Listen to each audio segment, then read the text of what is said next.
Welcome to the Silicon Slopes Conversations. We're here with Bennett Maxwell, who is the founder at Dirty Dough. Thank you for joining us. Yeah, excited to be here. Quick show of hands in the audience. Who's partaken of a Dirty Dough cookie? All right. Just built one circle. Oh, there you go. So market share, you're already at 50%. That will work in any industry, right? All right. There's going to be a lot to talk about, and we will open it up for questions in the end. So get your courage up, and we'll have time for 3 to 4 questions in the end. Let's start with what led you to the founding story of Dirty Dough. All right. So my title's the founder, but I'm really not the founder, and I'll explain that. I went to Mountain View High School in Orem. Somebody that I went to high school with started Dirty Dough, and he was looking for an investor. And this was in 2019. So it was a passive investment opportunity. He was doing cookies out of his apartment, selling out most nights, and he's like, I want a storefront. So I gave him some money. He opened up the storefront in March of 2020. I was in San Diego. I had a solar company I was running, and Crumbl opened up there, and they were doing millions on millions with one little location. So I was like, hey, let's franchise this. I'm going to be your first franchisee.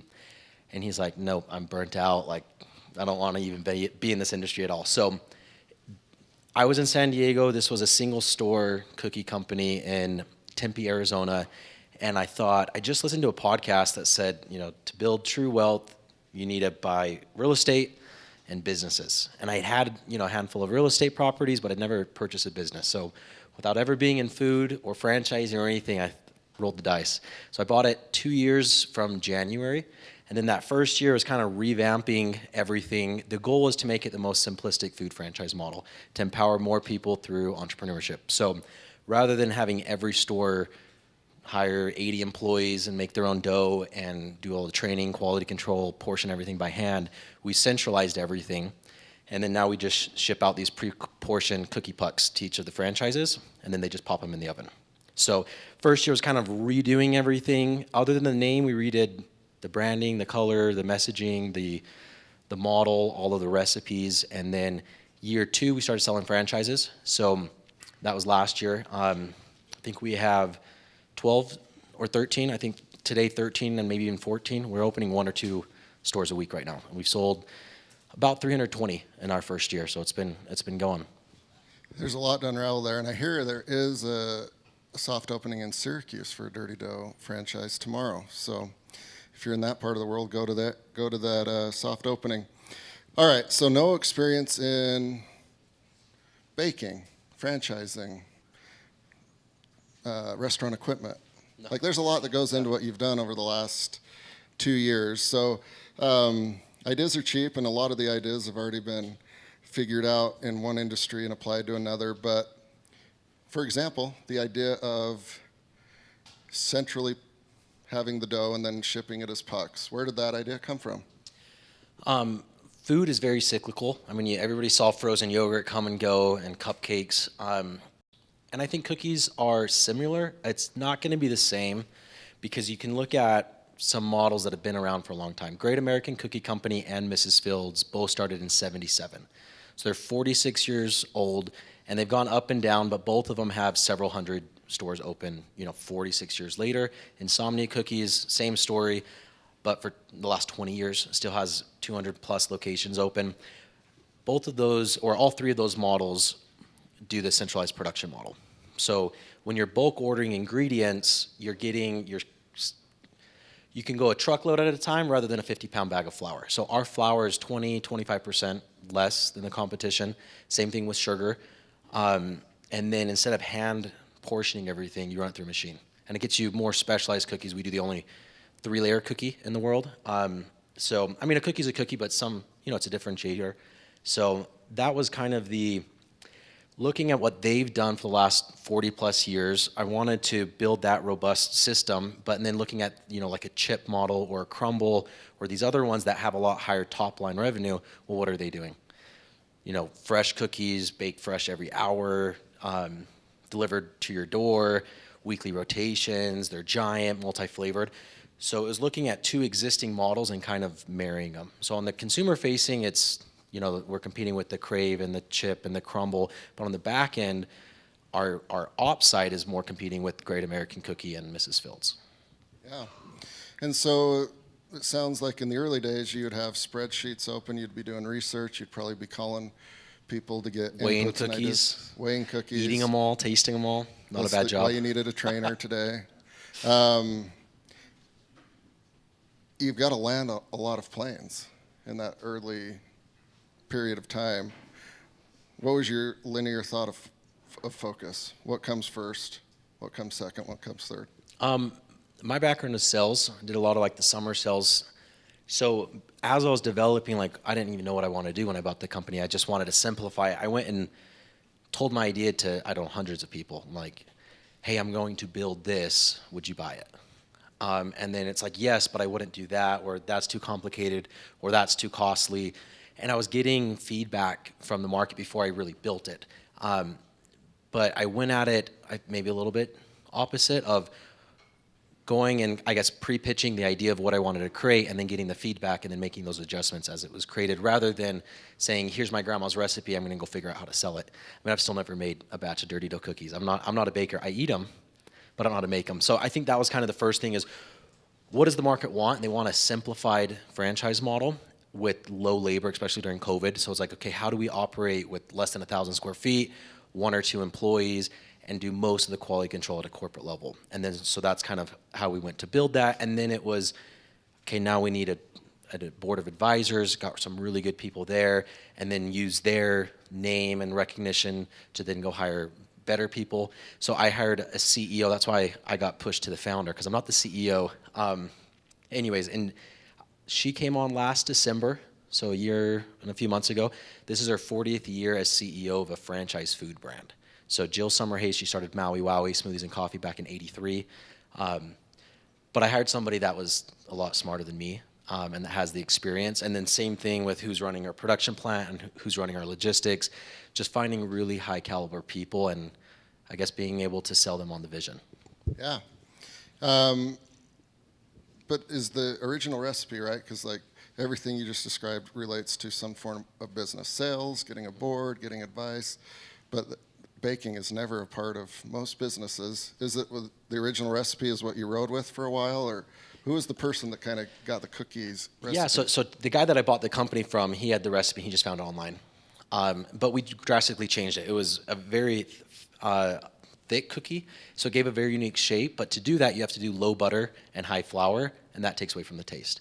So we went away from that pretty quickly, and we're still always changing recipes, which I think also coming at it and purchasing a company, there's not this is my baby.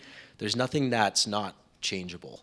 So everything is subject to change according to data. So if we can do another recipe that has better reviews, we're gonna change it to that. So I think that's also been a pretty big advantage of I haven't been emotionally attached to a recipe or a process. But yeah, our recipes Wednesdays come to our place in Linden and we do taste testing. It's my favorite day. Just go eat a bunch of cookies. And who in the company is in charge of recipes now? It's under our wholesale division or our production division, which also does some wholesale for other companies. Anyways, Domi Foods is a subsidiary of Dirty Dough. It's in Linden. And we're still building out the facility. We've only been in there for maybe 2 months. But we're doing 15,000 cookie pucks a day. And we'll get that to a few 100,000 cookie pucks towards the end of the year. So it's the guy that I hired for that. He's hired bakers and stuff like that that do the recipe development. And it's not just getting a good recipe, because you can have a great recipe that you made at home, and then how do you scale that to mix 3,600 cookies at a time? It's not just simple math. There's food science in there. So we also have a food scientist, and then they're focusing on, well, how much does it spread if you put an ounce of filling versus a half ounce? All these things that I just have no idea about, but there's food scientists. So we have a baker or 2 bakers that come up with the initial recipes. We do a lot of testing, finalize which recipe we want to do, then we hand it to the food scientist to scale it. Interesting. I would imagine there would be somebody scientific, because anyone can make something once decently well, right? But you compound that over thousands, it's not simple math. And then you buy, your different fillings, and they each have different oil contents, which is like somebody like me never thought about that. And then you're like, wait, why is this cookie, the diameter is 5 inches and this other one's only 4.5? So then we started customizing our own fillings so we can have consistency in the oil content, which is consistency in the spread. Again, all these things that I didn't think I was going to get into. I was like, you just mix some flour, sugar, and butter, and you got a cookie. But it's a little bit more complicated, but luckily there's plenty of people out there that are capable of doing it. Yeah, very interesting. So, first franchise, do you remember where that was? Yeah, it was in Vineyard in June. So we opened our first store in Vineyard. So I do like that about 50% of people have had it. We've been around for less than a year. I mean, we had that Tempe store, but that was the old model, the old colors, the old logo, everything like that. So yeah, we've been able to expand pretty quickly. And Vineyard, we were the first cookie store in Vineyard, so that helped us out for sure.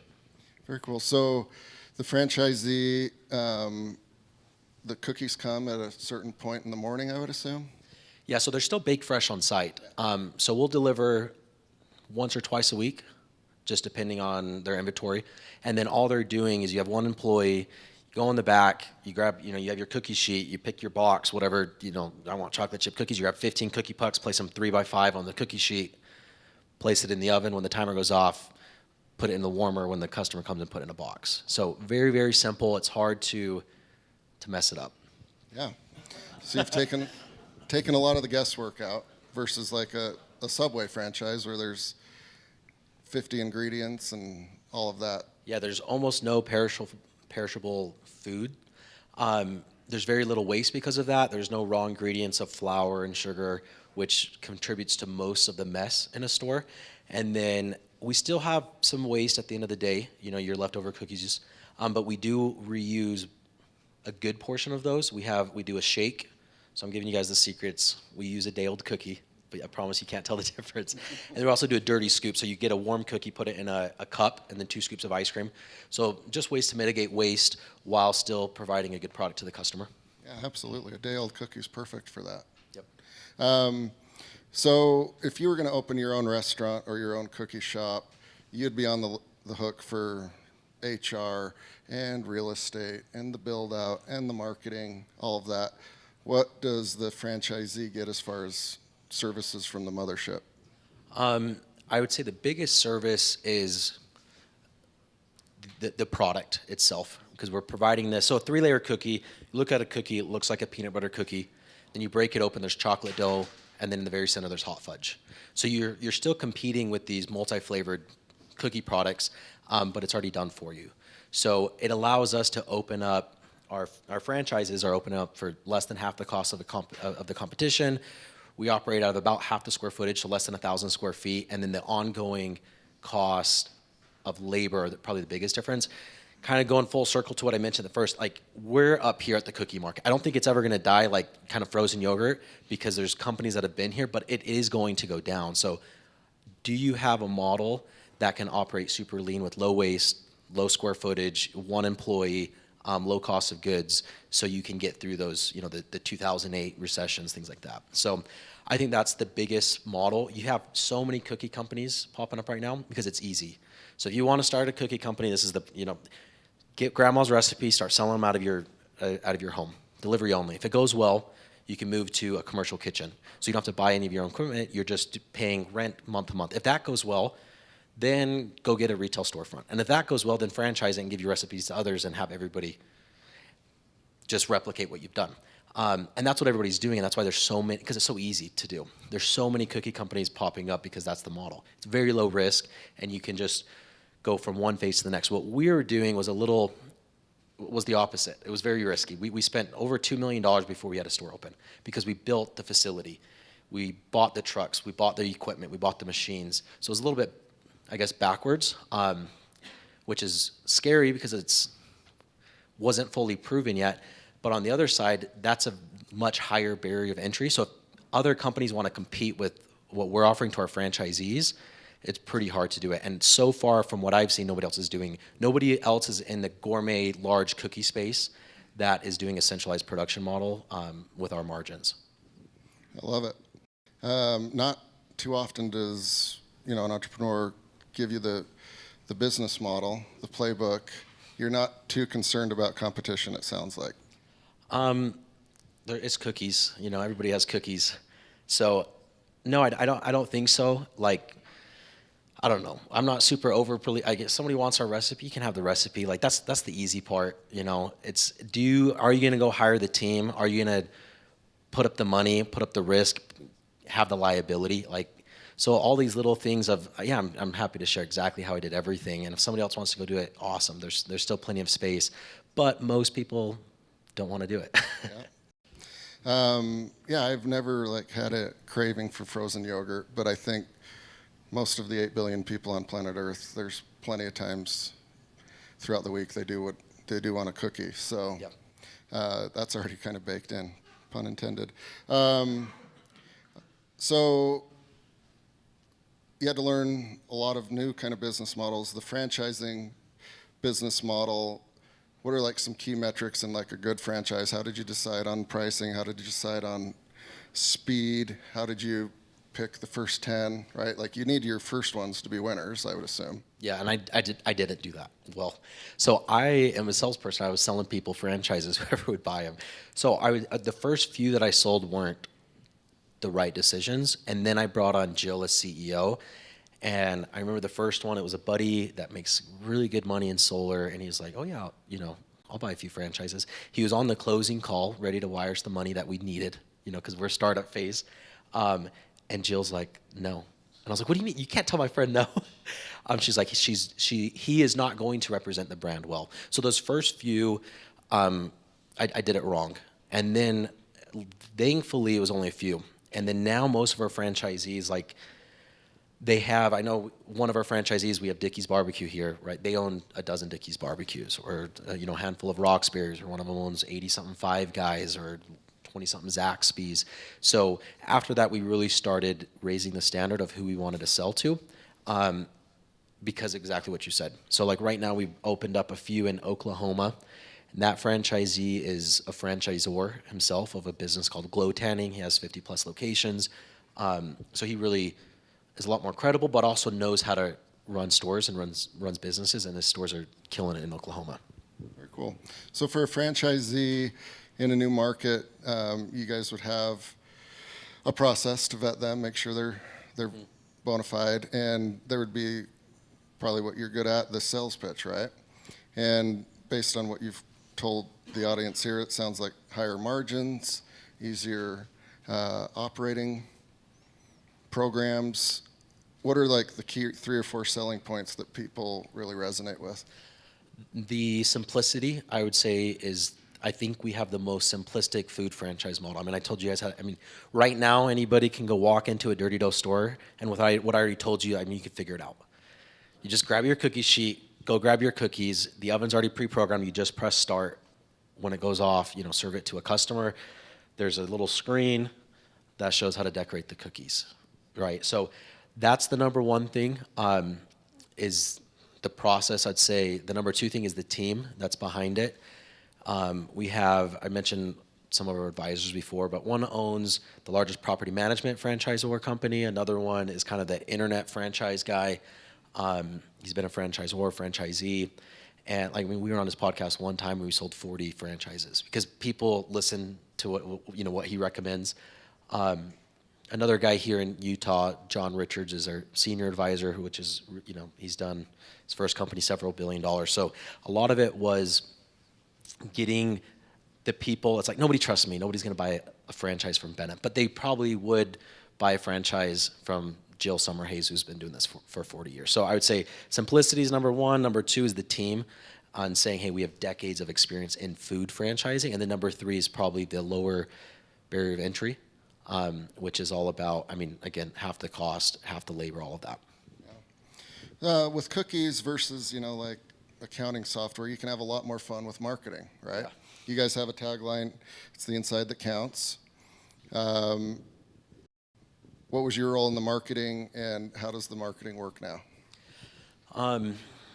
When I bought the company, the tagline was, it was like cookies that you eat with a fork or something like that. And then the other one they're using was time to get dirty, which, it is what it is. After I sold my solar company, I went through a midlife crisis at age 28 of like, why did, I was telling myself I was going to work so many hours, nights and weekends, even with a family, even with kids, because it would be worth it once XYZ happens and I have enough money to give me more free time, to give me vacation time, to be with my family on vacation, and being with my family on vacation would make me happy. Anyways, I sold the solar company and I achieved that, and very quickly I realized I was working the nights and the weekends again. So I was like, okay, why aren't my beliefs matching my actions? And I kind of looked inward and I was like, okay, well, what am I after here in life? And so that led me to like creating my personal mission statement, which is now Dirty Dough's mission statement. But it's to find joy and fulfillment despite life's dirtiness in yourself and others. So how are you happier? How are you fulfilled or contributing, helping other people despite life's dirtiness? Is don't wait for life to be perfect. Don't wait to sell the solar company to find the joy and fulfillment. Focus on yourself first, and then focus on as many people as possible. So with that, I kind of said, okay, here's the mission statement that I want to achieve. And then I built it off of 2 pillars. The first pillar being mental health. If you want to be happy and fulfilled, it's your mind, right? And so how do we do that? And that's where this messaging came.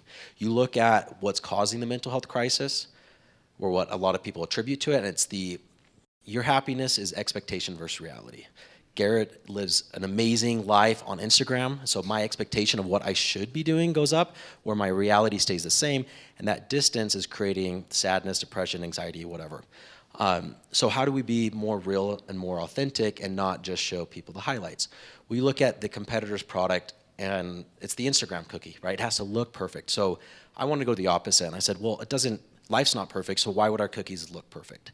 So that's where we really embraced the dirty dough and said dirty dough means the dough is dirty. And then we started focusing on the inside of the cookies. We did 2-layer cookies, then 3-layer cookies, and stuffed cookies, and that's where that tagline came.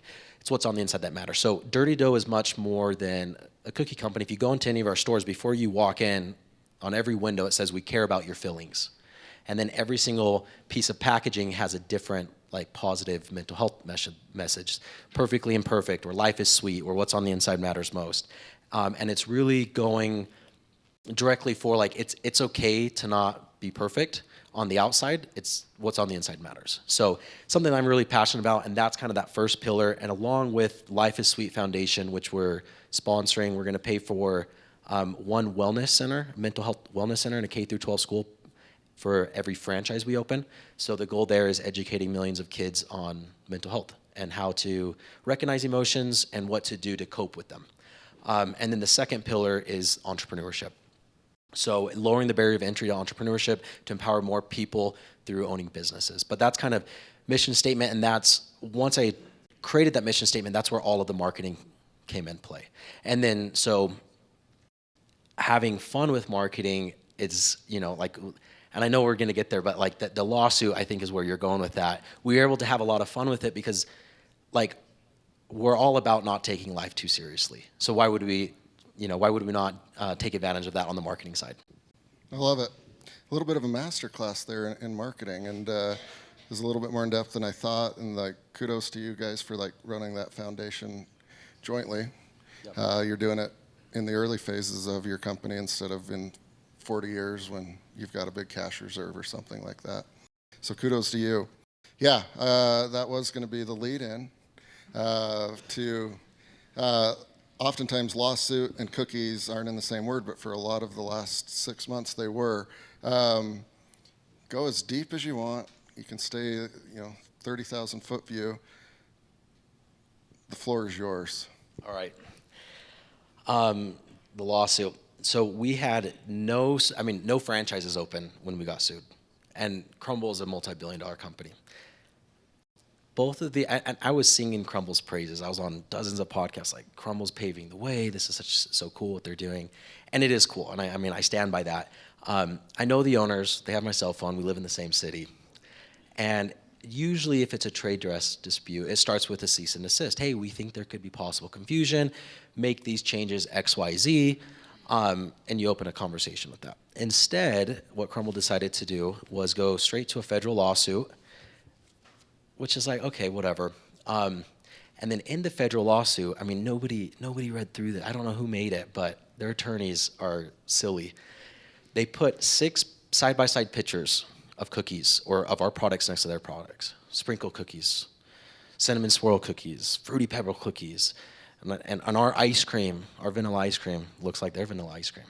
Terrible.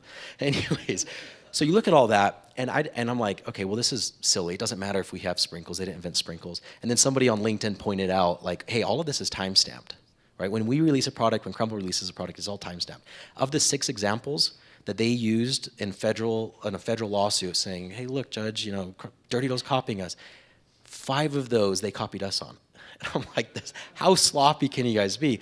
And they accused, the accusations that just nobody checked. Another one was this former Crumbl employee started working for Crumbl in 2019, left in June of 2019, and started Dirty Dough.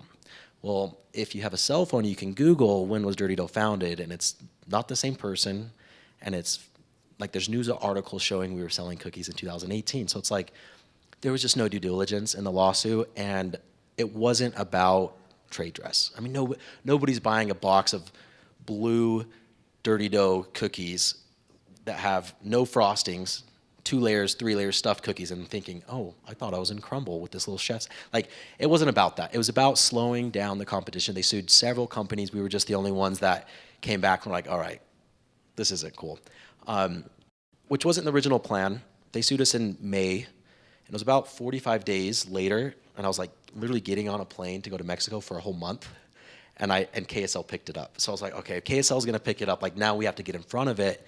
And so it started with me, like I think I took a screenshot of their article, and I threw it on LinkedIn, and I said something like, watch it, if you use sprinkles, Crumbl's going to sue you. Watch out, Granny, you're next. Hide those sprinkles, something stupid, And that one got several 100,000 views, and then we started with the billboards. So Crumbl's never put up a billboard. In May of this year, or of last year, we put up a few Dirty Dough Coming Soon billboards. Then in June, Crumbl just flooded the freeway with "We're the best" and "1 million cookies a day" and the fastest growing franchise, whatever. And then the lawsuit happened. We're like, okay, we're going to respond. They copied us with the billboards. We'll respond there. And that's where we came up with some. The marketing team came up with like 20 or 30 options, and I chose my top 5, which were my favorite one of all of them was "Cookies So Good We're Being Sued," and it had a cookie being blurred out with the word censored, like you're looking at like some porn or something. Anyways, we threw up those, and my LinkedIn post definitely got more traction than the billboards themselves, and then CNBC picked it up, and Good Morning America, and Wall Street Journal. But again, just having fun with it. And then James Dayton from Buck Wild Media, he's like, dude, let's do a video on this. He did the squatty potty one and then the purple mattress one. He's like, dude, we could really have a fun time with this. So then, we partnered with them, and they did a great job. Hiring professional actors to make fun of a lawsuit was fun, and it was a good idea. And all of the videos, if you don't read the lawsuit, you think it's just silly, but there's nothing in any of the videos that's mentioned that's not actually mentioned in the lawsuit. Like, they show up to shut down a cookie stand, like 2 little kids selling cookies on the corner, and they're like, are these whimsical designs?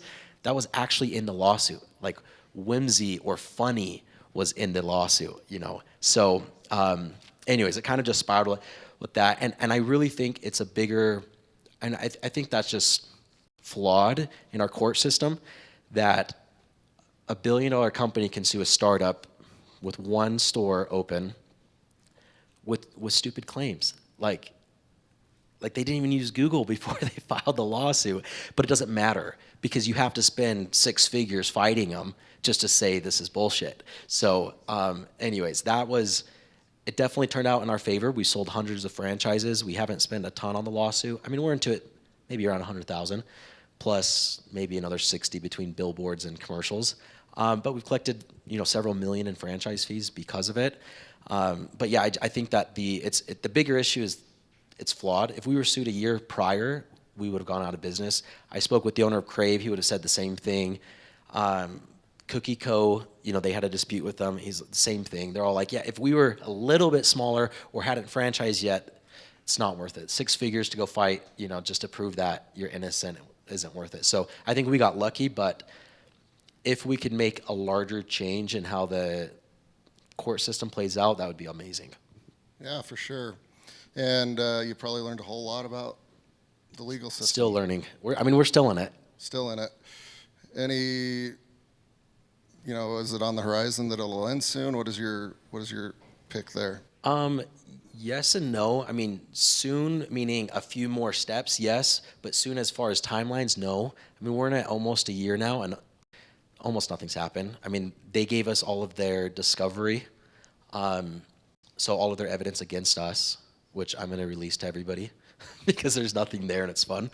I mean, it's literally screenshots of our baker who developed our recipes saying we never used Crumbl's recipes or any, and it's like, why'd you guys submit this to us? But that's really all that's happened. That was that took forever, and then we went into forensic exam. So I was like, you guys can examine whatever the hell you guys want. Like, there's nothing here.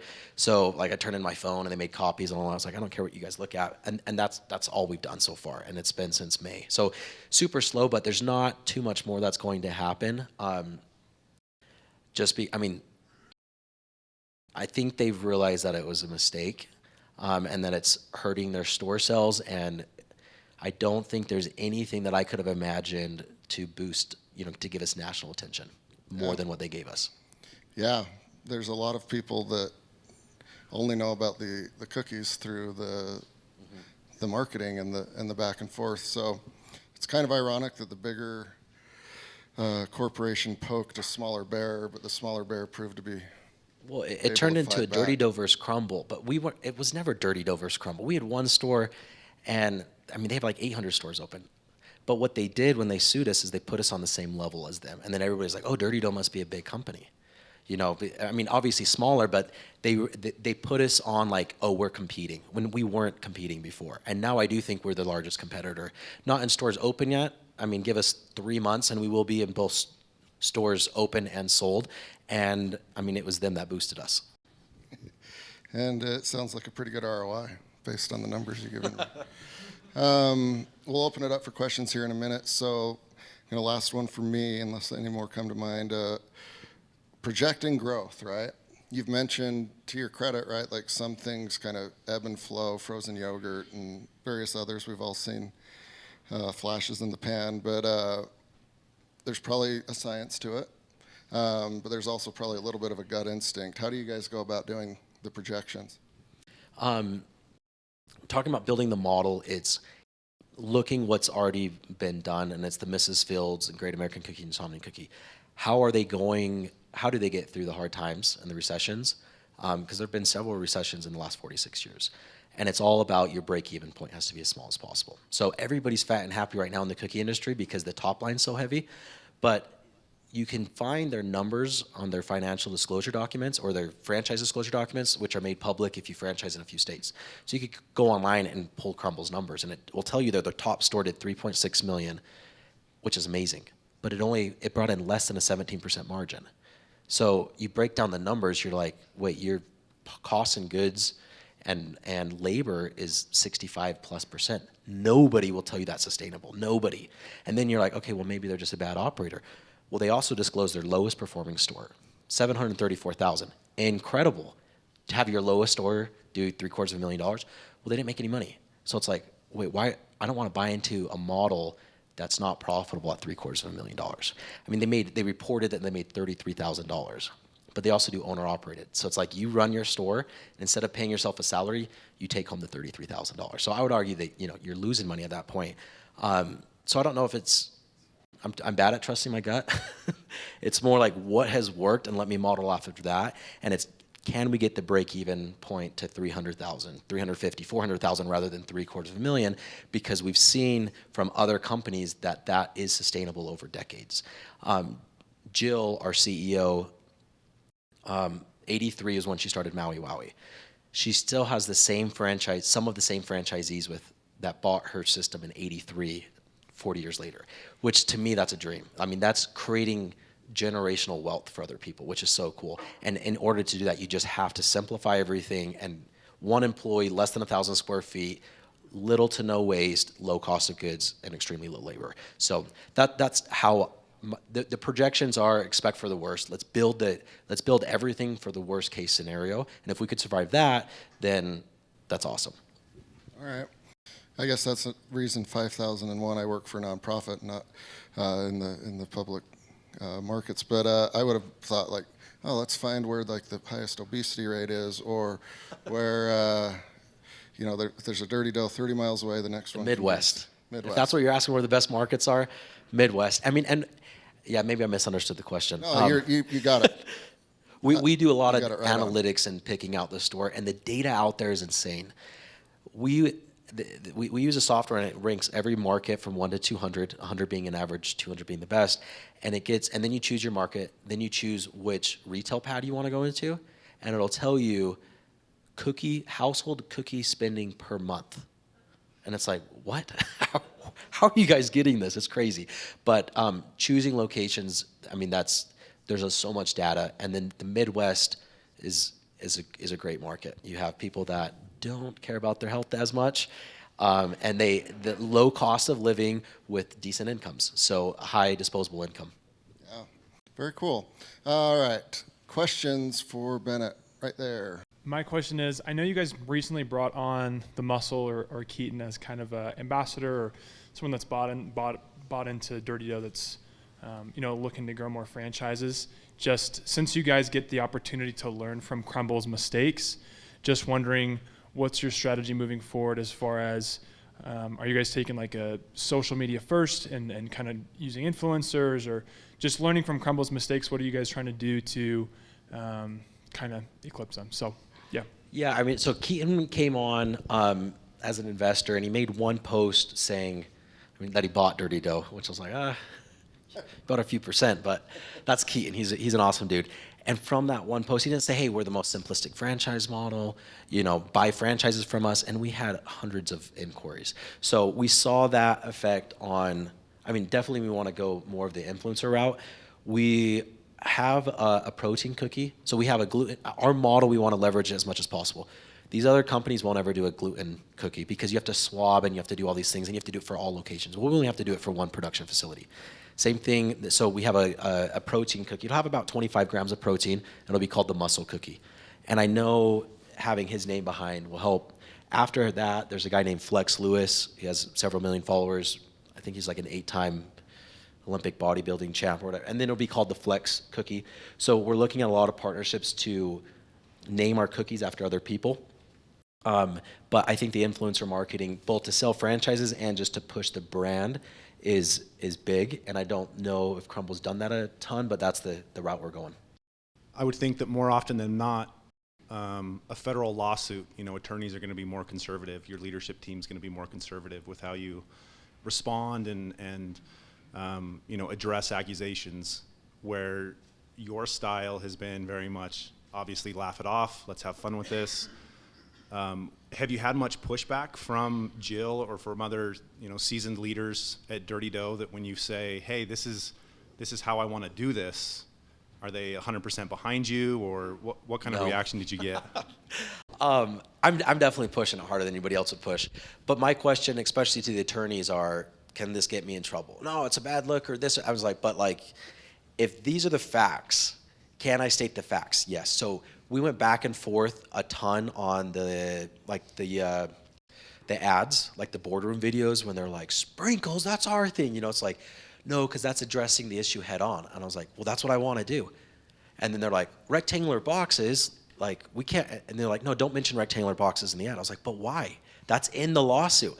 Well, because again, you don't want to be too close. I was like, but why? So I just kept asking the whys, and the answer to it was there wasn't really anything. Like, if it's a fact, we can go state facts. People are just, I don't know.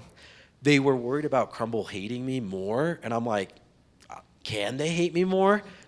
Like, they're suing a lot of companies. I think after the billboards, or me calling Jason a hypocrite on LinkedIn, I don't think he could hate me more than he already hates me, so I'm just going to keep pushing it. But I think that was the worry, like, oh, don't upset him. And I was like, they're already upset, so I'm just going to keep pushing, and as long as it's factual, it's factual.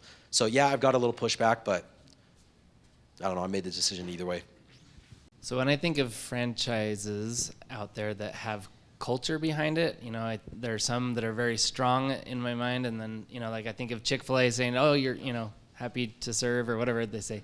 How much do you feel like it's your job to kind of put that in their hands versus like prescribe what your franchise culture is, or, you know, the whole company culture, and how much does it matter to you?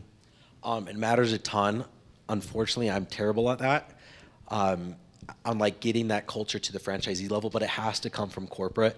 We're actually, one of our franchisees does own Chick-fil-A, and we're talking with him right now, and really bringing in a lot of what Chick-fil-A's done to get that same culture in Dirty Dock. I mean, Chick-fil-A is such a good example. I mean, they're such an incredible model. So yes, it has to come from corporate up top, and yes, it's extremely important. I'm not the person that's good at that. So we're figuring out, and I really liked our current franchisee. I think he bought 5 or 6 locations plus a mobile trailer. We do mobile franchises as well, and he has prior experience. So just teaming up with the right people that have been there, done that to implement the culture. I'm just curious, what have you learned from that lawsuit in terms of your competition? You seem a lot more open, like maybe just don't sue your competition, or just be open and transparent. And what have you learned about that in terms of any competitors coming in your realm? Just kind of, you know, not as I'm just curious what you've learned from that. So when Crumbl sued us, it was like, oh, I thought I was friendly with Crumbl. But I guess not. But what it did is kind of bring everybody else together. So like I texted the owner of Twisted Sugar today, because my mom still likes his cookies better than Dirty Dough cookies. I talk with Trent from Crave all the time. I just went and tried the Cookie Co. They opened up in Draper, and they're out of California, but he contacted me because of the lawsuit, and I was like, hey dude, on your boxes, like, you could put reheating instructions, doesn't cost you anything, you know. And I don't know, I felt like it brought everybody else more together. And it's also like, well, we can help each other. Like Crave was sharing their package pricing with us, and I was showing them how we were getting reviews. And there's so many, somebody at BYU just did a study on what is the #1 reason why a customer will buy a cookie, and it's convenience.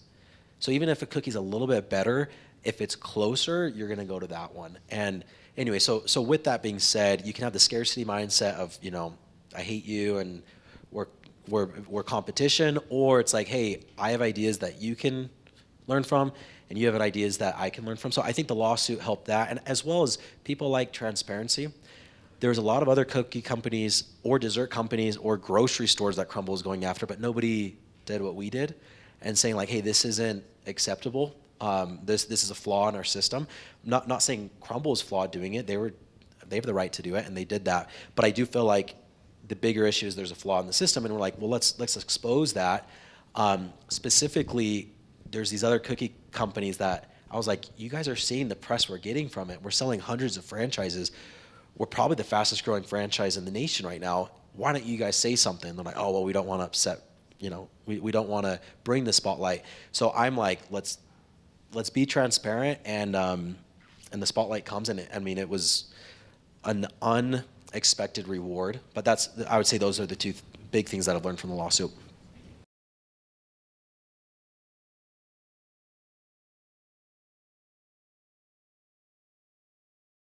Are you able to stick around for a few minutes? Yeah.